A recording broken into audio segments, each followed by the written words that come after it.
Vou convidar vocês para lermos capítulo 7 de Mateus. Capítulo 7 de Mateus, o verso 21 até o 23. Isso aqui está falando da volta de Jesus. Nós aplicamos isso para a volta de Jesus. Quando Jesus voltar, ele vai encontrar classe de pessoas. Mateus capítulo 7, verso 21 a 23. Encontraram? Amém? Amém? Vamos ler então? Nem todo que me diz Senhor, Senhor, entrará no reino dos céus, mas aquele que faz a vontade de meu Pai que está no céu. Muitos me dirão naquele dia: Senhor, Senhor, não profetizamos nós em teu nome? E em teu nome não expulsamos demônios? E em teu nome não fizemos muitas maravilhas? E então lhes declararei: eu nunca vos conheci. Apartai-vos de mim, vós, trabalhadores da iniquidade. Em alguns textos diz: porque vós praticais a iniquidade. Em outras palavras, porque vocês são transgressores da lei.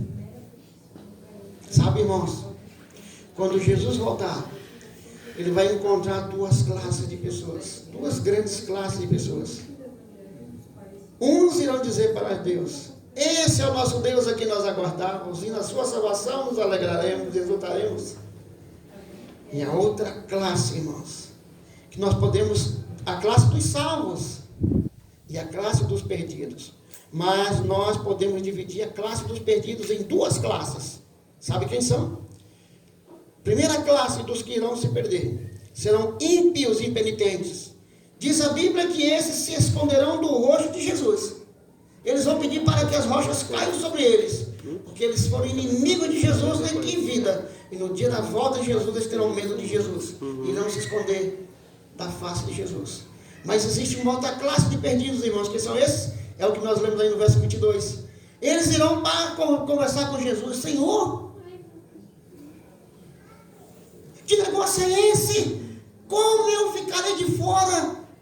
Por quê? Eu era crente. Fui crente a vida inteira. Oi, irmãos. Essa classe será a classe de quem mesmo? E guarde na mente, para nunca mais esquecer: dos crentes enganados. Dos crentes enganados. Irmãos, não sejamos, nós somos crentes. Para mim dizendo que somos. Não sejamos dos crentes enganados. Amém.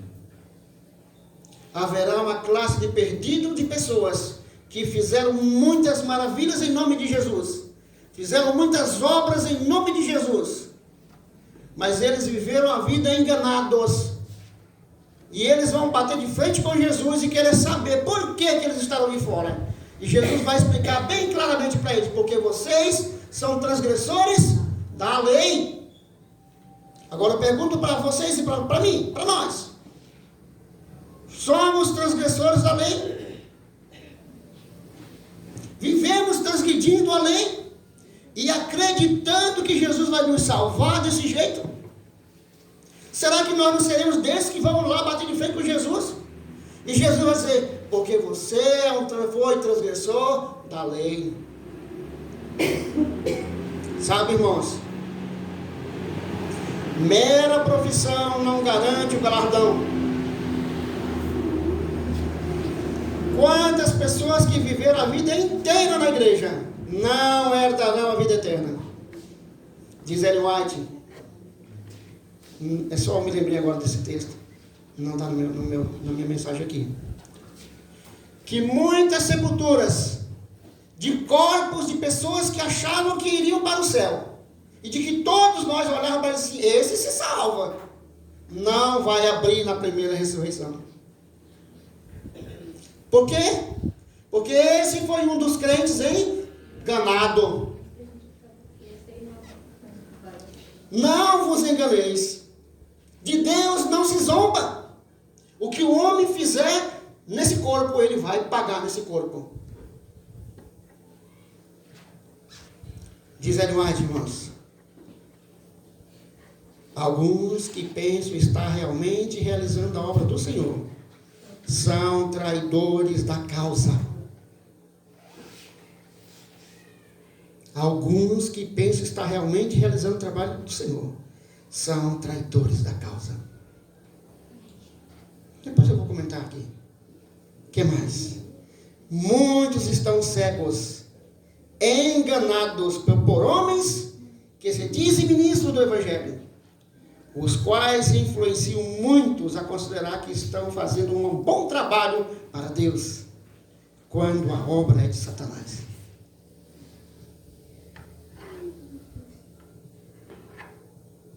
Você está com aquela Bíblia? Que presente é? Que maravilha. Esse texto tira daí. Tira daí.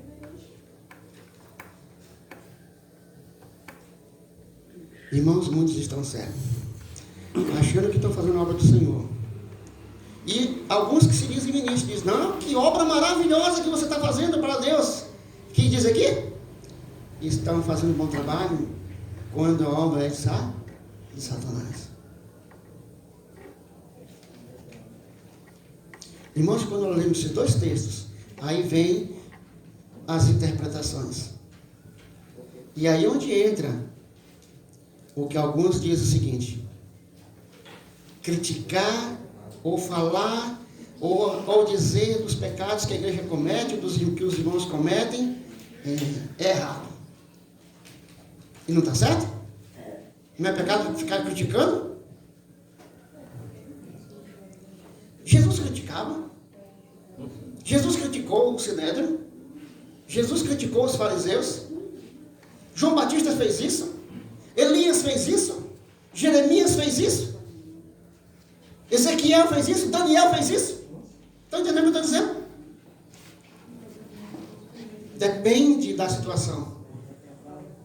Tem um ditado que diz assim, né? A crítica construtiva, né? A crítica construtiva. Irmão, aí a pergunta vem o seguinte, para nós pensar.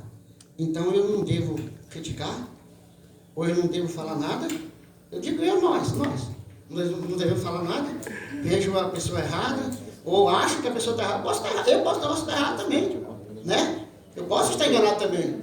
E dizer, Evelyn, por que você é desse jeito? E a Evelyn, quando vai explicar, aí você entende. Desculpa, não entendi por que você fez assim, né?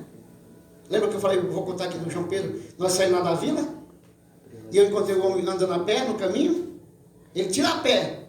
O senhorzinho ele não tem paciência de esperar carro para pegar carro, não. Ele sai de casa para vir para a Faísa, pois ele tira a pé. Quando eu vi o senhorzinho lá a pé, eu falei, mas o João Pedro estava na minha frente com a Iana. Eu falei, mas o João Pedro não... Olha, já julguei, né? O João Pedro não deu carona para o homem. A Vila disse, não, fala assim, Osés, ele teria dado a carona. Ele não viu esse homem, esse homem não estava na estrada. Aí eu parei de dar carona para ele, perguntei, e aí, você não viu o João Pedro? Disse, eu vi o carro de vocês passando lá, eu até gritei, o senhor Osés estava lá dentro conversando com o pessoal lá. Aí falei, olha, não julguei isso. Você não sabe a circunstância. É nesse sentido que nós não devemos criticar, não devemos julgar. Mas quando temos a certeza, irmãos, quando as coisas estão claras na nossa mente, nós precisamos alertar. Você viu que é um extremo? Não devemos ficar criticando, julgando, mas ao mesmo tempo devemos alertar as pessoas quando estão... Não é isso que diz a Bíblia?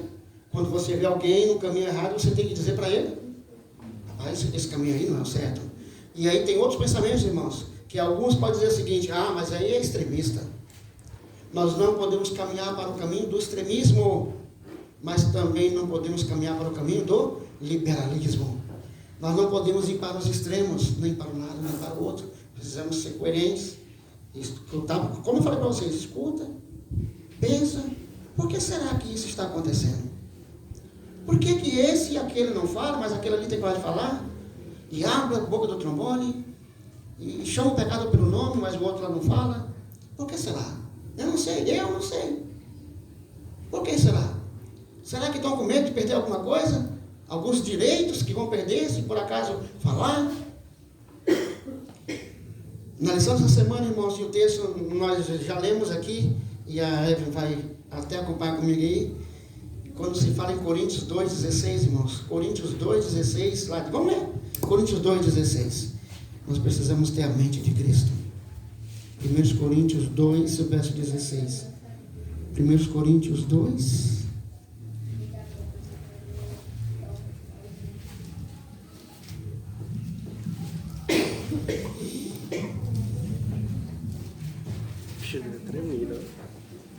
Não.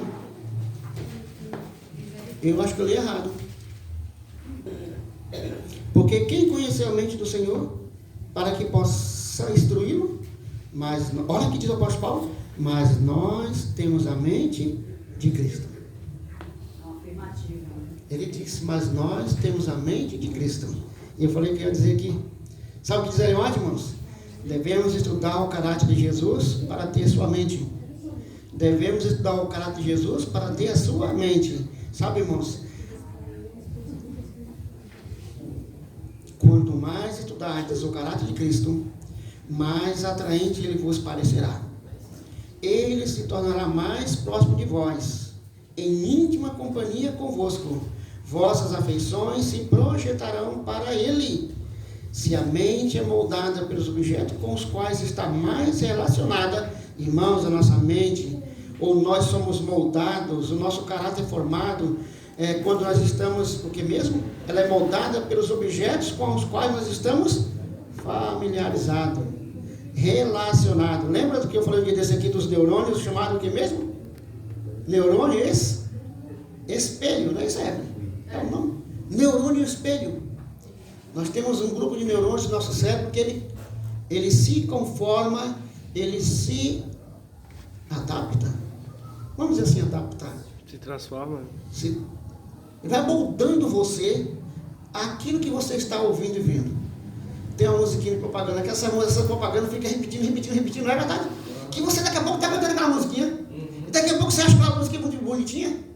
E é assim que acontece com novelas, com filmes, com desenhos, com seriados, com essas coisas, tudo isso. Satanás sabe que nós temos esse grupo de neurônios que vai se moldar de acordo com aquilo que você vê, se está relacionado. As mocinhas vão querer se vestir como aquela da novela, vão querer agir daquele jeito da novela. O jogador, quem sonhou ser jogador de futebol, queria sonhar fazer aquela jogada, fazer parte da seleção brasileira? Isso é querer imitar o que você está relacionado. Eu disse, falei para o João Pedro, você, a Viviana, às vezes critica, você não deixa nem jogar bola. Eu não jogo bola, e eu acho bom eu não jogar bola, pelo menos ter esse vício a menos. Porque eu tive esse vício, irmãos, é difícil de abandonar. É o vício de tocar. É difícil de abandonar. É o vício de tocar. Então vamos lá, vamos continuar aqui. Nossas afeições se projetarão para ele. Se a mente é moldada pelos objetos com os quais estão mais relacionadas. Ô irmãos, olha irmãos, vocês estão me ouvindo? E vocês da internet que vão me ouvir. Se você está muito relacionado com coisas deste mundo, você terá a mente no que mesmo? Mundana. Para ter a mente de Cristo, precisa estar relacionado com Cristo, com as coisas do céu. E as expectativas, as estatísticas, é que o povo não lê mais a Bíblia. Nem mesmo os adventistas leem mais a Bíblia como antigamente. Oh, irmãos, que tristeza. Como é que pode ter a mente de Cristo? Como que pode parecer com Deus se não está relacionado com Ele? Então, o pensar e o falar em Jesus vos capacitarão para que sejais semelhantes a Ele em espírito e em caráter.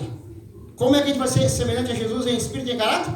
Quando nós falarmos sobre Ele, pensarmos nas coisas que Ele faz, eu já li o texto aqui, quanto mais estudardes o caráter de Cristo, mais atraente Ele vos será. Sabe, irmãos, quando você olha para Jesus pela primeira vez, diz a Bíblia que Jesus não tinha aparência nem formosura, mas quando as pessoas começavam a se manter em relacionamento com Jesus, percebia que um homem maravilhoso. Quando você mantém um relacionamento com Deus, você vai ver que Deus maravilhoso. Ô irmãos, quanto Deus é poderoso. Quanto Deus é poderoso. E Ele tornar-se homem como um de nós. E nós já até falamos aqui umas curiosidades. Os mortos que vão ressuscitar salvos, se morreram mutilados, serão restaurados. Mas Jesus levará para sempre, irmãos, levará para sempre as marcas da cruz. As marcas da cruz ficarão. Oh, Deus maravilhoso. Será que ele não tem? Quanto mais você se relaciona com esse Deus, mais você vai gostar dele. Mais você vai ver aspectos bonitos desse Deus. Deus misericordioso. Eu li essa semana agora, irmãos, Ellen White dizendo o seguinte: Deus viu, depois da queda de Adão, tudo estava perdido para os seres humanos. Se Jesus não tivesse vindo aqui como ser humano, trazer a divindade para o humano, o homem tinha perdido ela. E Jesus veio trazer a divindade para, junto com a humanidade, vencerem o mal.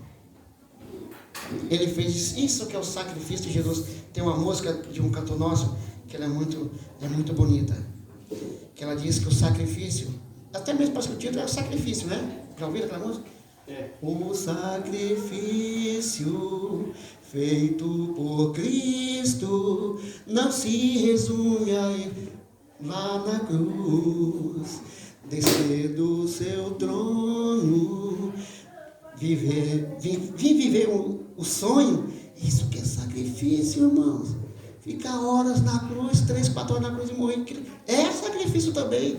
Mas sacrifício era descer do céu, viver 33 anos como um homem e carregar para a eternidade, irmãos.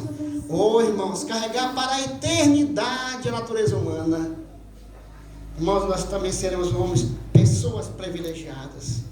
Esse planeta que hoje está na mão de Satanás, quando voltar para ser de Deus, nós seremos um povo, digo nós porque temos a esperança de salvar, seremos um povo privilegiado. Todas as pessoas do universo vão nos respeitar. Esse sim sabe o que é sofrer.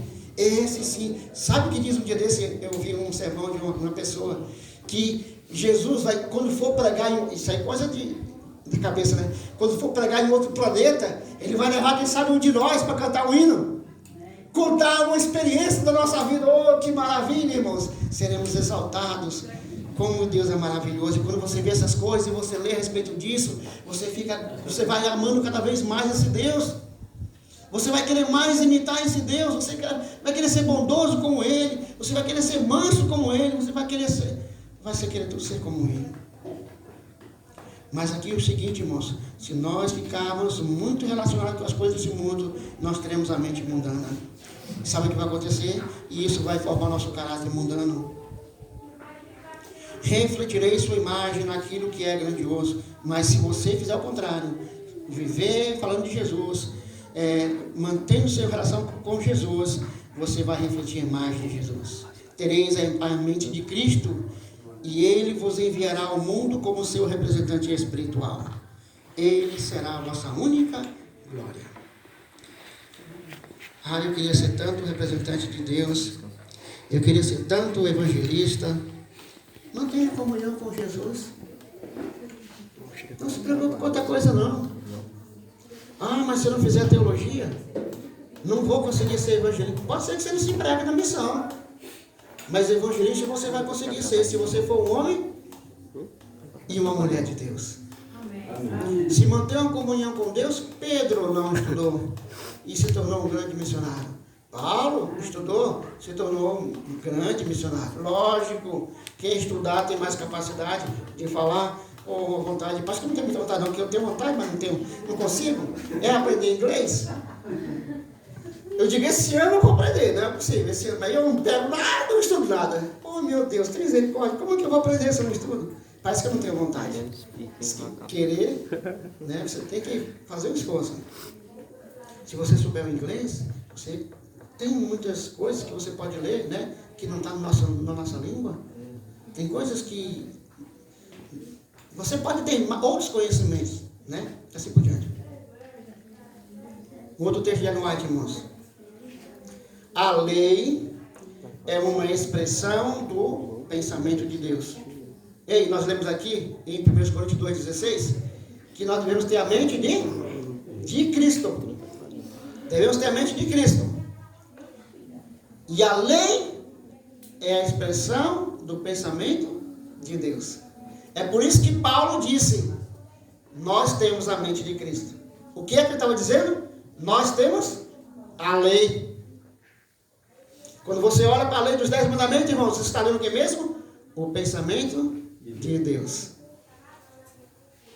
A lei dos 10 mandamentos não deve ser considerada tanto do ponto de vista das proibições, quanto deve ser do lado da misericórdia. Suas proibições são a segura garantia da felicidade mediante a obediência. Quer ser feliz? Quer ser feliz? Seja obediente à lei. Quando recebida em Cristo, ela opera em nós a purificação do caráter, que nos proporcionará alegria através dos séculos eternos. Amém. Quando obedecidas em Cristo, irmãos, é possível ser uma pessoa obedecer a Deus os 10 mandamentos sem Cristo? Olha, diz Ellen White que é impossível. Mas alguns preceitos dá para guardar sem Cristo. Tem pessoas que têm, nós vimos hoje aqui exemplo, né? Pessoas que têm força de vontade e dizem, eu não vou fazer isso, ele não faz. Mas às vezes sem Cristo. É a força de vontade. Mas toda lei, na verdade, então vamos lá, agora, uma explicação melhor ainda. O jovem rico guardava a lei? O que vocês acham, baseado no que nós estamos lendo? Ele guardava a lei em Cristo ou sem Cristo? Sem Cristo. Jesus disse, meu querido, falta uma coisa para você se salvar. Eu vou falar aqui nas minhas palavras. Você ama muito o dinheiro.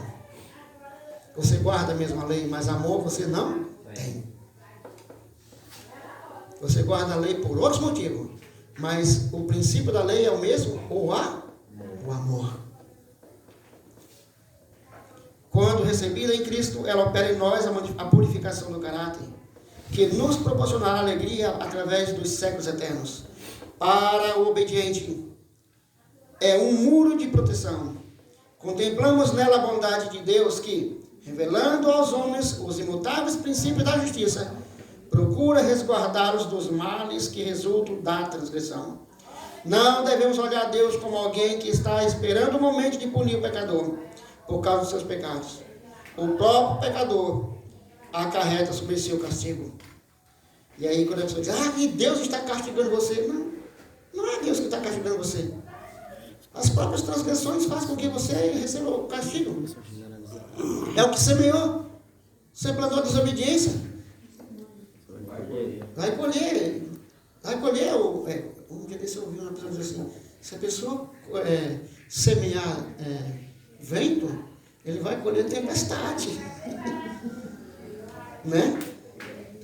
Seus próprios atos põem em movimento uma série de circunstâncias que produzem um resultado certo. Cada ato de transgressão é refletido sobre o pecador. Então, preste atenção ao que eu vou dizer aqui agora, irmãos. Cada ato de transgressão é refletida sobre o pecador, operando nele uma mudança de caráter. Assim como você olhar para Cristo, o seu caráter é moldado a parecer com Cristo. Nas suas transgressões, se você continuar nas transgressões, o seu caráter também será o que mesmo? Moldado, ficando mais fácil a transgredir de novo. Os homens se separam de Deus quando preferem pecar, excluem-se do conduto de bênçãos, e o resultado é a ruína e a morte. A lei é a expressão do pensamento de Deus. Quando recebemos em Cristo, ela se torna o nosso pensamento. Ergue-nos acima do poder, dos desejos e tendências naturais, acima das tentações que nos levam a pecar. Mensagem escolhida, volume 1, página 235. Quando nós meditamos na lei de Deus, irmãos, ela vai nos moldando, vai nos colocando acima das tendências e desejos naturais. É natural o homem pecador pecar. É pecador. É de se esperar que o pecador peque, né? Mas quando nós meditamos na palavra de Deus, na sua lei, que é a expressão do seu pensamento, nós vamos sendo moldados e não vamos ser colocados a um ponto acima das tentações. E nós iremos vencer o mal. Para concluir, irmãos, Mateus 7, verso 23, nós já lemos. Lá diz o que mesmo? Eu não vos conheço. Eu não vos conheço. Tem outro texto que diz assim também, não é isso? Eu não vos conheço. Apartai-vos de mim, malditos. Irmãos. Para concluir, nós nunca mais nos esquecemos disto. A palavra conhecer aqui no nosso português significa, você conhece fulano e tal? Você conhece. Será que conhece mesmo? Conhecer é isso que você falou mesmo. Intimidade. Não. Na verdade você não conhece. O que é que Jesus estava dizendo? Eu não vos conheço. Vocês não têm intimidade comigo. Jesus, irmãos, vai dizer para aquelas pessoas: vocês não irão para comigo para o céu. Sabe por quê? Porque vocês não têm intimidade comigo. Passam horas e horas na internet. Passam horas e horas na televisão. Passam horas e horas na conversa. Passam horas e horas no trabalho. Passam horas e horas. Cadê a comunhão com Deus?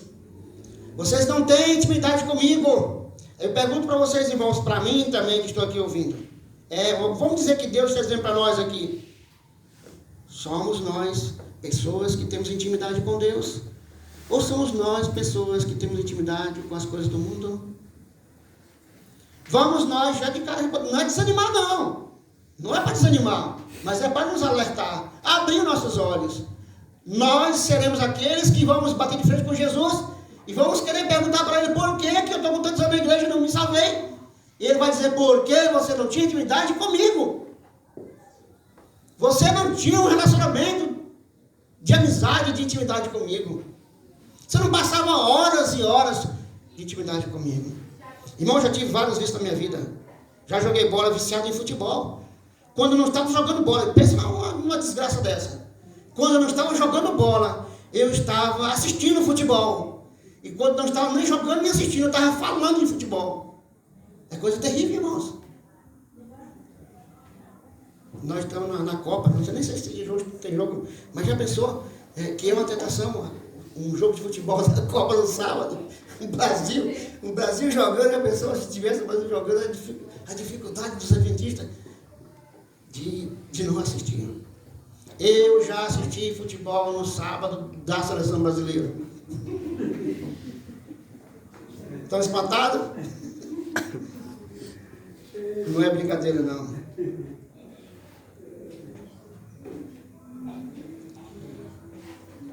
Você tem o desejo, irmãos, de ouvir de Jesus: bem-estar, servo bom e fiel.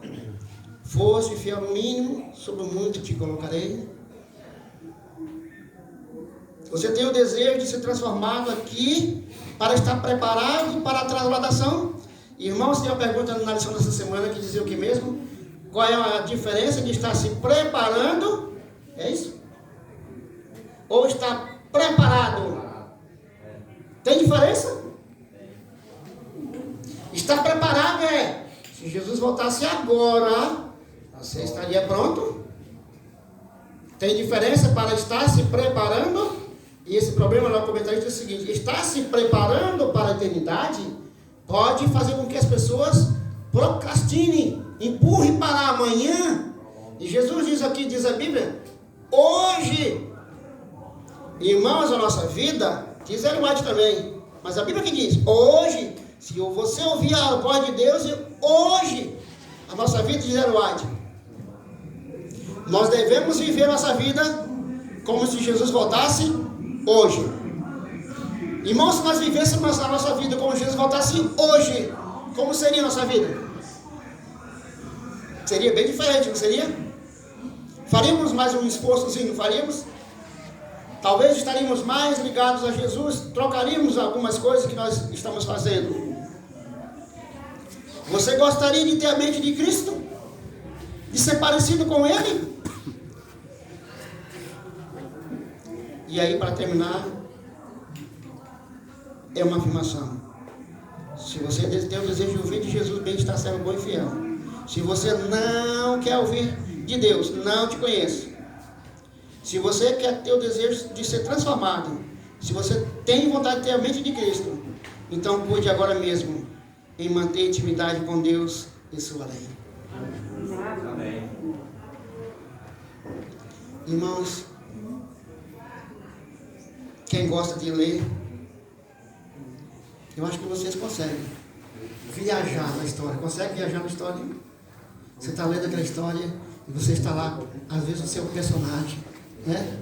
Às vezes você é um observador. É assim que Deus vai fazer essa transformação. Não tem outro jeito, irmãos. Não tem outro jeito. Não adianta pedir. Quer dizer, para que seja de outro jeito. Mas é desse jeito. Peça para Deus, Senhor, me transforma. Amém. Senhor, me muda. Eu quero ser diferente. Ele vai fazer essa obra. Mas a obra será feita de que jeito? Com a contemplação. E a contemplação vem por meio de que mesmo? De ouvir. E ouvir a palavra de Deus. Que Deus nos abençoe. Eu quero orar. Vamos orar, irmãos? Todos juntos aqui? Nós precisamos manter agora mesmo intimidade com Deus e sua lei. Sabe, irmãos? Diz Ellen White, muitos adventistas estão dormindo e quando acordar será tarde demais. Que não seja eu e você que estejamos dormindo. Ó Deus Todo-Poderoso, Deus Criador do Universo, mantenedor de tudo, Deus que em sua misericórdia enviou Jesus Cristo para morrer por nós. Obrigado, Pai, por essas dádivas. Que o teu nome seja glorificado aqui na terra, como ele é glorificado no céu. Amém. E nós te pedimos, ó Pai, por tua grande misericórdia e poder, transforma a nossa vida aqui e agora.